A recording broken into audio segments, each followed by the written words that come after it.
మీర్పేట వెంకటమాదేవ్ హత్య కేసులో పోలీసులు అయితే నిర్ధారణకు వచ్చారు. భర్త గురుమూర్తి హత్య చేసినట్లయితే పోలీసులు ఫైనల్‌గా తేల్చారు. అయితే గురుమూర్తి ఇలా ఎలా చేశాడని చెప్పేసి క్వెషన్ చేయగా అయితే తాను 'సూక్ష్మదర్శిని' సినిమా చూసి ఇలా చేసినట్లయితే చెప్తున్నారు. అసలు 'సూక్ష్మదర్శిని' సినిమాలో ఏముందని కూడా నేను చూసే ప్రయత్నం అయితే చేశాను. కానీ అందులో ముక్కలు చేసే ప్రయత్నం అంటే బాడీని ముక్కలు చేస్తూ ఇట్లా చేసినట్టయితే లేదు. కానీ ఒక రూమ్‌లో అయితే మొత్తం కవర్లతో కట్టేసి ఒక బాడీని వాటర్ సింటెక్స్‌లో వేసి అందులో యాసిడ్ పోసి తర్వాత మొత్తం మెల్ట్ అయిన తర్వాత దాన్ని డ్రైనేజ్ గుండా అయితే బయటకు పంపించిన విజువల్స్ అయితే మనం 'సూక్ష్మదర్శిని' సినిమాలో చూడొచ్చు. దాని ప్రకారమే గురుమూర్తి చేసినట్లయితే చెప్తున్నాడు. మనం చూసుకున్నట్లయితే గురుమూర్తి బాడీని మొదటగా యాక్సె బ్లేడ్‌తో అయితే మొండాని తలను వేరు చేసినట్లయితే చెప్తున్నారు. ఆ తర్వాత మిగతా భాగాలు మొత్తం 4, 5 భాగాలు చేసిన తర్వాత 25 లీటర్ల పెయింట్ బాకెట్‌లో వాటర్ పోసాడు. తర్వాత హీటర్ పెట్టి వేడి చేశారు. ఈ వేడి చేసిన క్రమంలోనే ఈ ముక్కలన్నీ ఒక్కొక్కటిగా ఆ బాకెట్‌లో వేసినట్లయితే తెలుస్తుంది. తర్వాత పొటాషియం హైడ్రేట్ వేస్తే అందులో ఉన్న ఫ్లెష్ మొత్తం కరిగిపోయింది. బోన్స్ అయితే మిగిలినాయి. ఈ బోన్స్ ఏం చేశాడంటే బయటకు తీశాడు.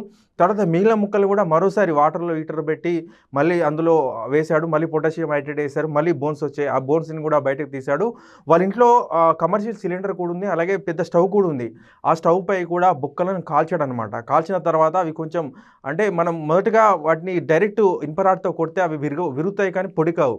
కాల్చిన తర్వాత ఏంటంటే అవి పొడి అవుతాయి అన్న ఉద్దేశంతో అయితే మొదటగా కమర్షియల్ స్టవ్ పై అయితే వాటిని కాల్చాడు. కాల్చిన తర్వాత అక్కడే ఒక ఇనుపరాడుతో అయితే వాటిని చూర్ణంలా చేసినట్లయితే తెలుస్తుంది. ఆ చూర్ణం చేసిన వాటిని మొత్తాన్ని అయితే అక్కడ చెరువులోకి తీసుకెళ్ళి జల్లినట్టు తెలుస్తుంది. కొన్నిటినైతే అక్కడే డ్రైనేజ్‌లో వేసి అయితే ఆ వాటర్‌ని అయితే పోశారు.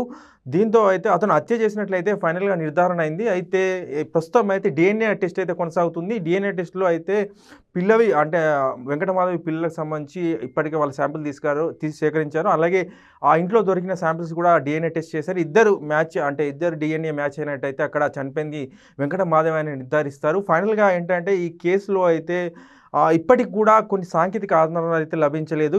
ఎట్లా చంపాడు అసలు ఏంటని చెప్పేసి కూడా ఇప్పటికి కూడా కన్‌ఫ్యూజింగ్‌గా ఉంది. దీనిపై అయితే పోలీసులు త్వరలో ప్రెస్ మీట్ పెట్టే అవకాశం అవుతుంది. అయితే గురుమూర్తి వ్యవహార శైలి కూడా ఇక్కడ మనం ప్రశ్నార్థకంగా ఉంది. ఎందుకంటే ఒక్కోసారి ఒక్కో విధంగా గురుమూర్తి అయితే చేస్తున్న ఒక సైకో లాగా అయితే చేస్తున్నట్లయితే తెలుస్తుంది. ఏదేమైనప్పటికీ కూడా తెలుగు రాష్ట్రాల్లో దేశంలోనే ఈ కేసు సంచలనంగా మారింది. సో 2, 3 రోజుల్లో దీనిపై పోలీసులు ప్రెస్ మీట్ పెట్టి అసలు ఏం జరిగిందని చెప్పేసి స్టెప్ టు స్టెప్ వివరించే అవకాశం అయితే ఉంది.